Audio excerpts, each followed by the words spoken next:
There we go. Hi, how are you?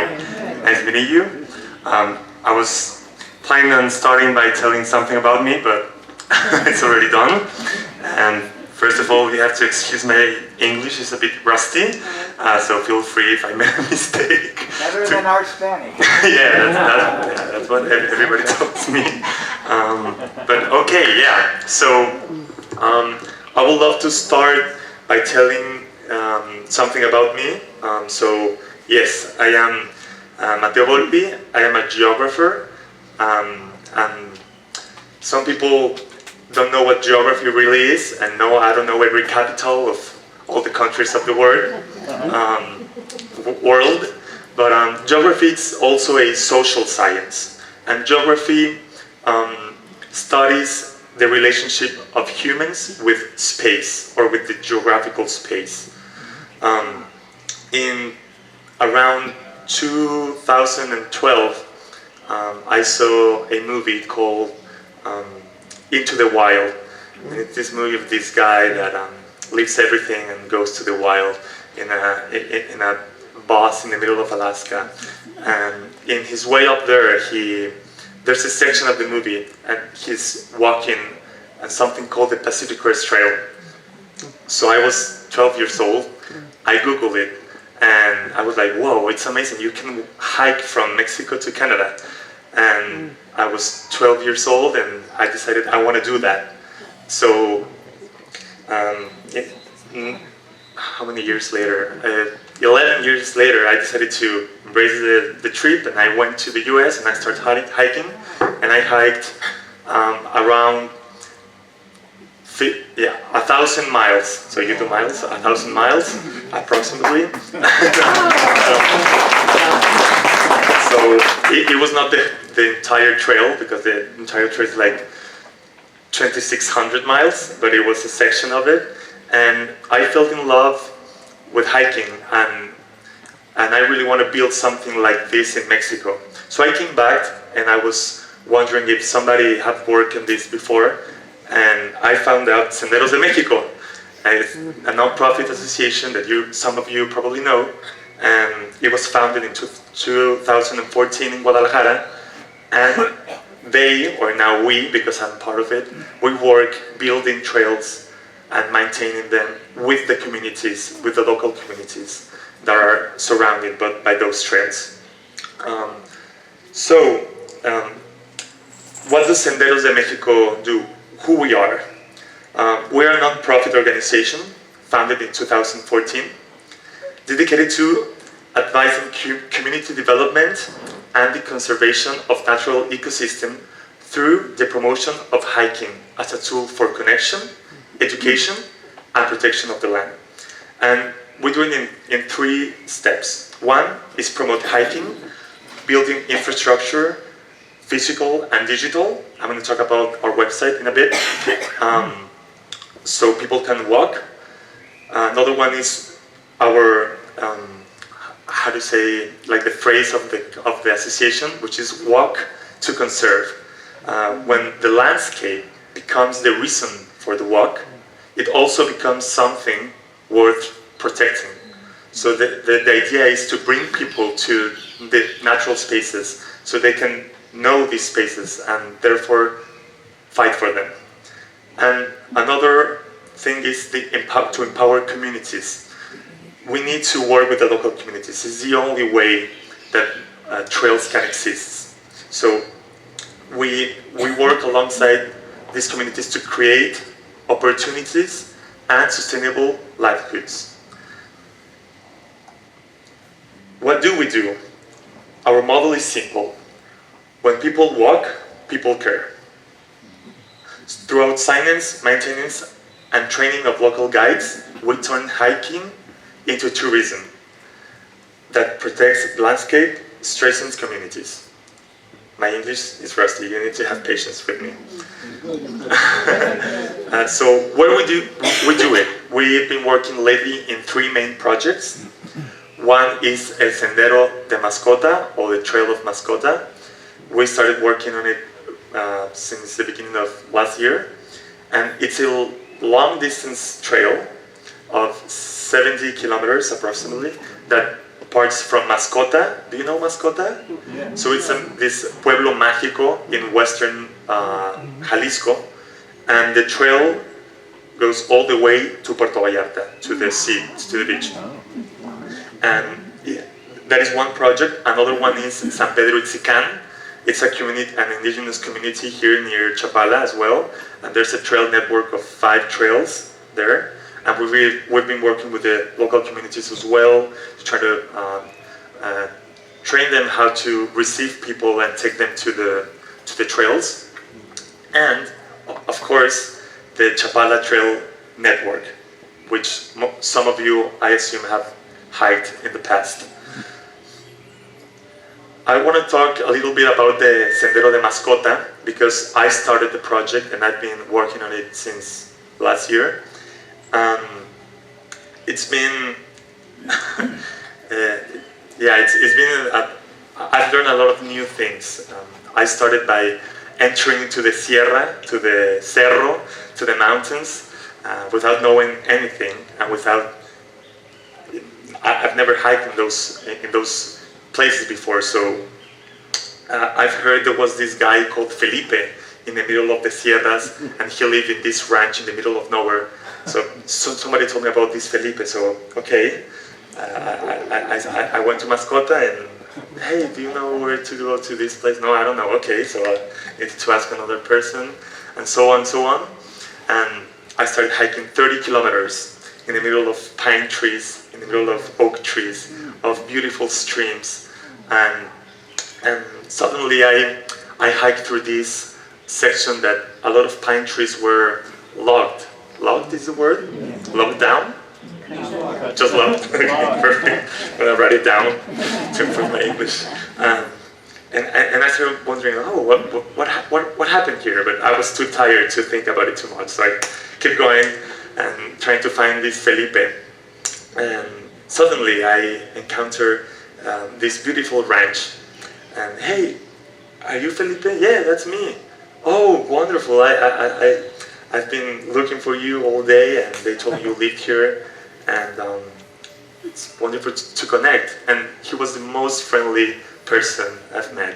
He was like, yes, welcome, I have some tortillas and some frijoles, please serve yourself. And he needs to hike 2 hours to get to the nearest town. So he lives there, he has cattle, so he works with cattle. And I started talking to him like, hey, so I'm from Senderos de México. We are planning to start a trail that goes from Mascota to Puerto Vallarta. And I was wondering if you would like to help us build a trail. And he was, what company are you from? No companies. We're a non-profit association. And we would love to work with the communities and build this trail. So this happened, this was the first time. I've been visiting Felipe for 11 times now, and we're good friends. I have my notes here. And 1 year later, after working with Felipe and with Saul and with Jasmine and a lot of persons from the community, we embraced the first trip. So we brought a group from Guadalajara of 20 people approximately, and we hiked there, and they received us, they guided us on the trails they know since they are little kids. They know the Sierras like nobody else. And we arrived to this another ranch, and they served us dinner with made some delicious panela that they made with milk from the cattle they work with. And it was a very wholesome experience. But that is the mission of Senderos de México, to build trails with the communities. And about that section that was logged, what happened there? There's something going on there. So I figured out that there was some organization that get there illegally and they cut trees. And these communities, they don't care because these trees, these pine trees, are in the middle of nowhere and they never go there, so they don't care for them because they don't go there. But if we can build this trail and the landscape becomes the most important thing to go there and visit, then a pine tree will be more valuable if it's alive than if it's logged. So that's a little example of why hiking is so important, because when you hike, the product, and talking in economic words, the product is the landscape. It's not something material. So this is, I don't know if I'm explaining myself, but that's the idea. And now the Chapala Trail Network, some of you may already know, we've been working since 2014 on the Chapala Trail Network, and some of you already know this guide. So this guide, and we can pass it, and yeah, perfect. It's in Spanish, but we can bring some real quick in English. We have an English version, and there's more than 20 trails in that guide that you can easily go here in the Sierras of Chapala and hike. And we've been working on this guide for more than 12 years. And what we want to do now, so the trails, they are there, and Mexico is full of trails. We put 20 trails in this guide. Guide is in this guide, and some of them are not interconnected. So our next step, or what we want to do next, is to make it a trail network of that. The heart of the heart of the network will be an internal loop in the Sierra with 5 different access. So, for example, if you want to start hiking in Ajijic from El Sendero de Chupinaya or El Tepalo, that some of you know, and hike all the way on top of the mountain and then connect to other trails and go into another town. For example, Las Troques, that is west from Chapala, or La Cañada, that is north, or get down to El Caracol. So the trail network, it's amazing. But what we want to do now is to put a sign in the beginning of the trails and connect them. And last Sunday, we hiked from La Cañada, that is a town up north of Chapala, all the way to Mesa de Locote, that some of you may know. It's a beautiful oak tree forest.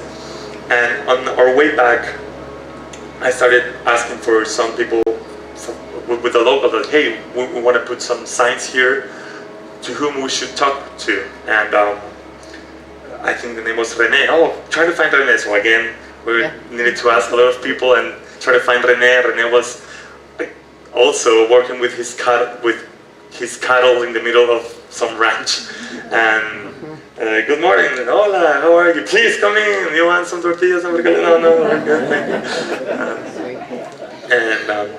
So he was like, if you want to put some trail marks and a sign in the beginning of the trail, will be amazing. Please, you should put that people should take his garbage with them. Don't leave garbage. And I was talking with him. So, what do you think if people from Ajijic, because the Chupinaya Trail is very popular, a lot of people from Guadalajara and a lot of people from here comes and hike the trail. What would you think if people on a Sunday will part from Ajijic, from Chupinaya, go all the way up, go down to La Cañada, and the Cañada can receive this tourism from Ajijic, because Ajijic has a lot of tourism, but these other places on the trail network doesn't have a lot of tourism. And tourism is good because, you know, if you go and consume and maybe have breakfast there, then people from there will be grateful, you know. And that is the idea, to decentralize the tourism of Ajijic and try to put it in other places of the region. It was perfect, that would be amazing, let's do it. So we decided, I designed these new trailhead signs. Unfortunately, two weeks ago, I hiked the Sendero El Caracol. That is a trail. It's on the east side of the Sierra, and the trailhead sign was put down, like turned down. Somebody kicked it, or I don't know what happened, and it is not there anymore. but it's fine. We need to work on it and move forward. So we're working on these new signs, and we contact the Department of Conservation of New Zealand because they have this amazing trail mark system, and I was like, hey, so we are an association in Mexico, and we love your trail marks, and I was wondering if we can use the same trail marks that you use there, and they were like, yeah, of course, this is all the information you need to know. They provided a lot of documents, so we created our own trail mark manual to put marks in trails, and we designed this new trail head sign, which you can. I prepared a presentation, but I'll need to describe it to you. So you have all these other small towns of the network, and there's the kilometers you need to hike to get to that town. So before it was, okay, only El Sendero del Caracol, so it's 3 kilometers up, 3 kilometers down, and that's it. And right now we want to interconnect all the trails. So you can get to Ajijic in 11 kilometers, you can get to Las Trojes in 10 kilometers, and that is the new proposal for the trail network. Each trail sign costs approximately $70. It's not very expensive because if somebody mess with it, we can put another one easily. So unfortunately, we need to consider all this stuff to work with it, and we want to put 5 signs in these 5 little towns in the network, but there's 8 signs in total of the whole network, because the network I'm talking about of the 5 little smaller towns is only the section of Ajijic, Las Trojes, La Cañada, Islahuacán de los Membrillos, and El Caracol. But there's another 3 trails we want to add to this new trail network, and it's not 20 in the guide that I am showing to you. There's more than 20 trails, and it will be amazing to have all of them really well marked and really well maintained, but it's really hard because there's only 3 of us working in Senderos de México. Okay, so it's a lot of work, and we have the project of Sendero de Mascota, and we have the project of San Pedro Itzicán. So another thing that we are trying to do is to, gain subscribers and members of Senderos de México to be able to invite people to get involved. If some of you like to hike and usually hike every weekend, maybe if you see a fallen tree or something, report it to us so we can figure it out and plan to come here and clear the trail, to build a community with the locals. And if you are going to go and hike, let us know if there's something we need to work on for the trails. Like in the US, in the USA it's like that. There's plenty of amazing associations, like the Colorado Trail Foundation that I hiked the Colorado Trail, and it's like, hey, I remember I was hiking for 4 days or 3 days, and I get to a highway, and there was this, trail maintenance crew, and they asked me, hey Matteo, hey, did you see any fallen trees or something? And I was like, yeah, I actually marked the exact point where the fallen tree is. Oh, and they were like, that would be so easy for us to go and identify the tree. So we're thinking about something like that here in the network. So if some of you like to hike and like to go, so maybe after the talk you can come back with me and we can connect and give you our contact so we can keep in touch. And basically that's about it.